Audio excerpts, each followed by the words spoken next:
You are now listening to the Grio's Black Podcast Network, Black Culture Amplified. Have you ever been asked to go back to Africa? Now it might not have come out, quite as harsh as that.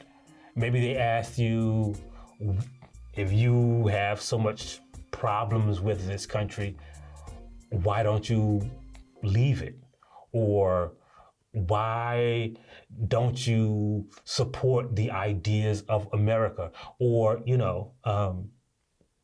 they might just chant at you like they chanted at Ilhan Omar.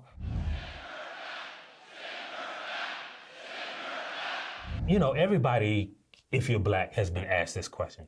America, love it or leave it. So I want to welcome you to the Grio Daily, where we're going to answer one of the most frequently asked white questions. Why don't Black people go back to Africa? Yeah, man, sometimes this question comes in an email from a coward who just says, go back to Africa. Usually they use the pronoun to describe you as you people or your people. Why don't your people go back to Africa? Like, I don't know who my people is. Maybe it's my family or just all the Black people or just, dudes who don't like, white supremacy. I don't know who my people are in that context. So, but I do want to answer that question because it's asked so often. It must be something that white people think about all of the time. Why don't Black people go back to Africa? That's a good question. So first of all, when you say Africa, what do you mean? Like, do you mean the place that we were stolen from? Because a lot of us don't know, right? Y'all didn't, white people weren't really good at keeping receipts or, our shipping records. If y'all could give me our tracking numbers, then, a lot of us might go back to Africa. But a lot of times, how this world works, man, if after a certain time, you just can't return things, right? I think at Walmart is 90 days, some places it's 60 days, some places it's a month. I don't know if the place called Africa has a return policy of 400 years. If it does, kudos to them. And the other thing is, how are we supposed to get back? Right? We didn't pay for ourselves to come over here. Y'all like we waltzed over here, we got together, got some gas money for the slave ships, and then said, yeah, we're gonna start in Barbados and somewhere in the Caribbean. But then, our end destination is going to be, I don't know, the Charleston, probably, or Virginia. It was one of those two places. Again, I don't have my tracking number, so I really can't verify the origin of each of us. But again, we didn't bring ourselves over here. Most of us came over here involuntarily. So if you really want us to go back to Africa, you got to give us some gas money, right? Or at least use your Go Back to Africa Uber account and, call us a Africa Uber. Or maybe you could treat us like you treat people. Maybe we wouldn't complain about all of the inequities in the education system, the criminal justice system, the economic system, the political system, the social system, housing, crime, everything. If y'all just treat us equal, maybe we want to stay here, right? Or here's another reason why we don't want to go back to Africa. Because we built this place, right? Would you, remodel your house and then just leave and buy another house and give the old house away? Or would you, build something and just give it away? Would you create a tech program, for instance, and then say, you know what? I spent, generations creating this thing, but I think it should be free to all people.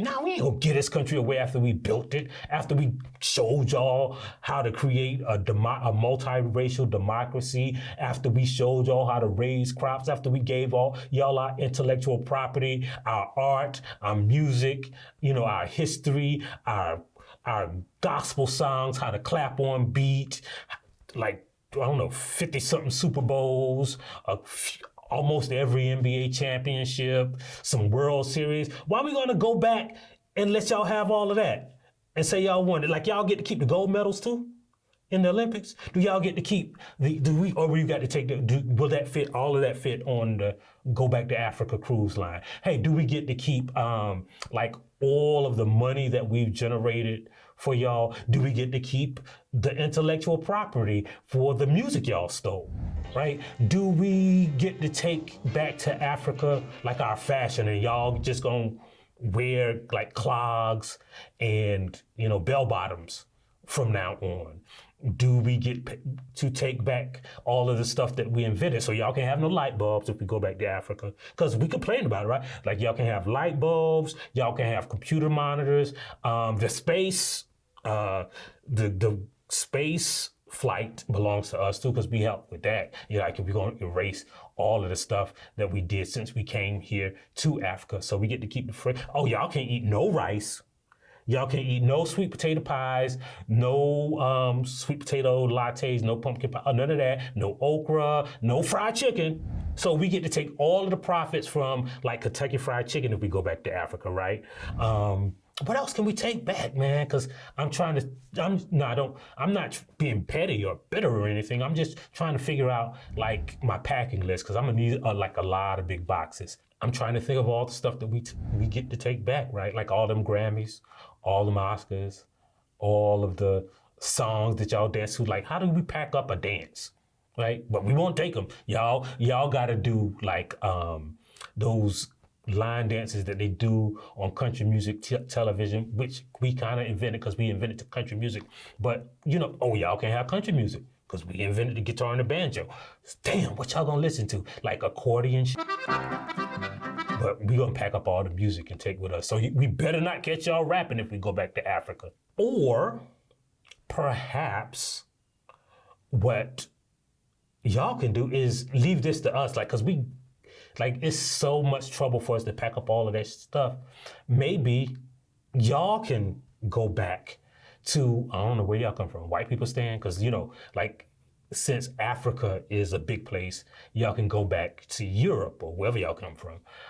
But we get to stay. Because if y'all go back, maybe we won't hear people complaining about diversity, equity, and equality. Maybe we won't hear all them complaints about wokeness. Maybe we won't hear all those complaints about critical race theory of the history y'all created. Maybe we won't hear all of those whining about making America great again, or about economic anxiety, or about racial resentment, or reverse racism. Y'all can take all of that with y'all, right? We'll let y'all have it. Like, we'll pack it up for y'all, right? We'll let y'all take all of the music y'all invented. We'll let y'all take polka. We'll let y'all have Taylor Swift. She can go with y'all. We'll give y'all Elton John and all of the Beatles stuff, even though like they ain't from America.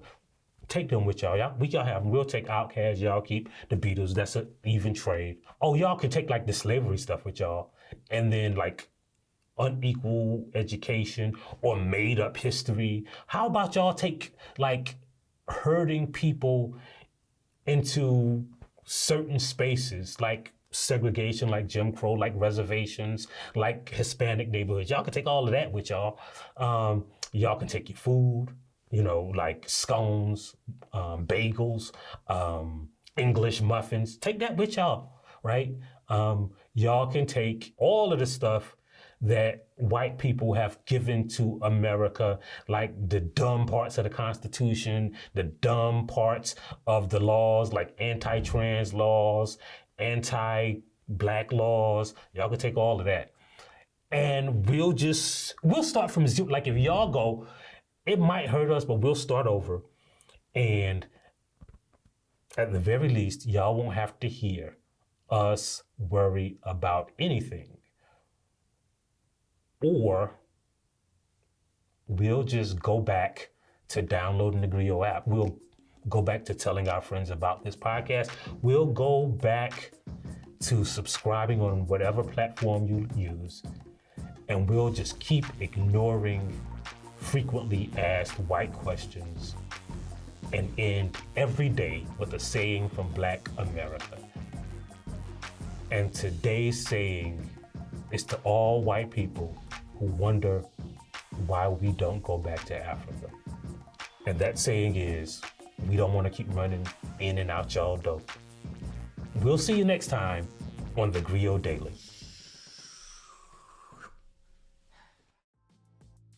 What's going on, everybody? Panama Jackson here.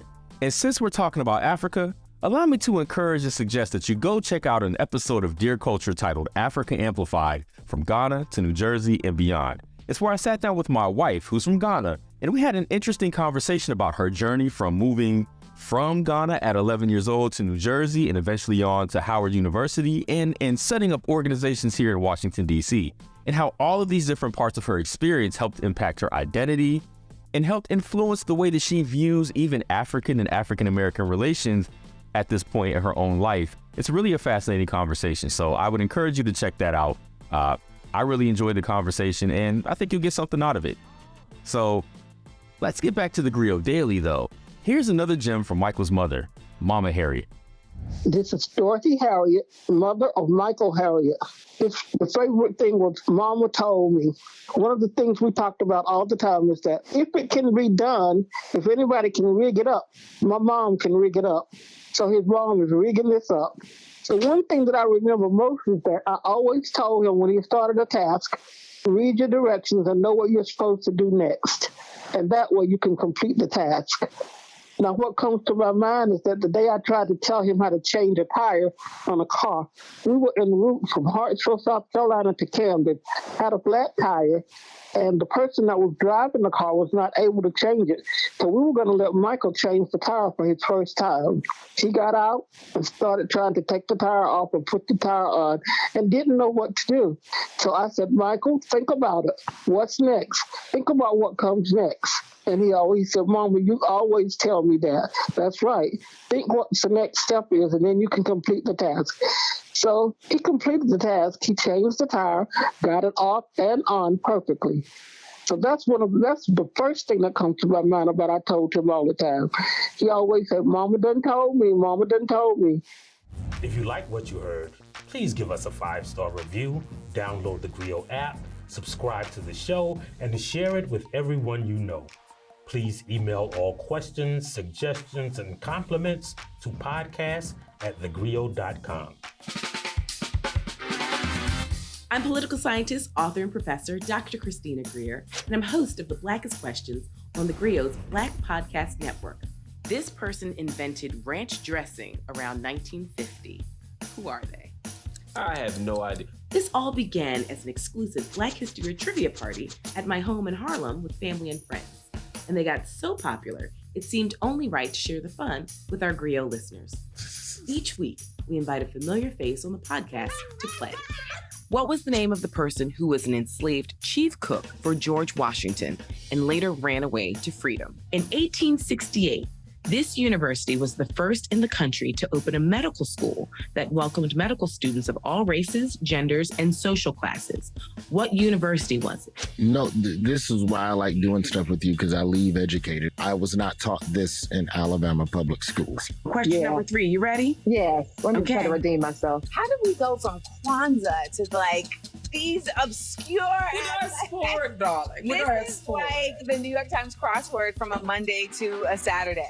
Right or wrong, because all we care about is the journey and having some fun while we do it. I'm excited and also a little nervous. Oh, listen, no need to be nervous. And as I tell all of my guests, this is an opportunity for us to educate ourselves because Black history is American history. So we're just going to have some fun. Listen, some people get 0 out of 5. Some people get 5 out of 5. It doesn't matter. We're just going to be on a little intellectual journey together. LaToya Cantrell? That's right. Mayor LaToya Cantrell. Hercules Posey. Born in 1754, and he was a member of the Mount Vernon slave community, widely admired for his culinary skills. I'm going to guess Afro-punk. Close. It's Afro Nation. So Never last heard of year, that. according to my research, it's Samuel Wilson, aka Falcon. Wrong. Wrong. I am disputing this. A very, very 99.9999 sure that it is Representative John Lewis, who is also from the state of Alabama. That lets you know, Christina, we got some goodness come out of Alabama. There is something in the water in Alabama, and you are absolutely correct. The harder they come. Close. Oh, wait. The harder they fall? That's right. I'm one of those people that just changes one word. I mean, I know the song too well. I just don't know nothing today. It's I'm gonna pour myself a little water while you tell me the answer. The answer is Seneca Village, which began in 1825 with the purchase of land by a trustee of the AME Zion Church. You know why games like this make me nervous? I don't know if I know enough black. Do I know enough? How black am I? Oh my Lord, we gonna find out in public. So give us a follow, subscribe, and join us on the Blackest Questions.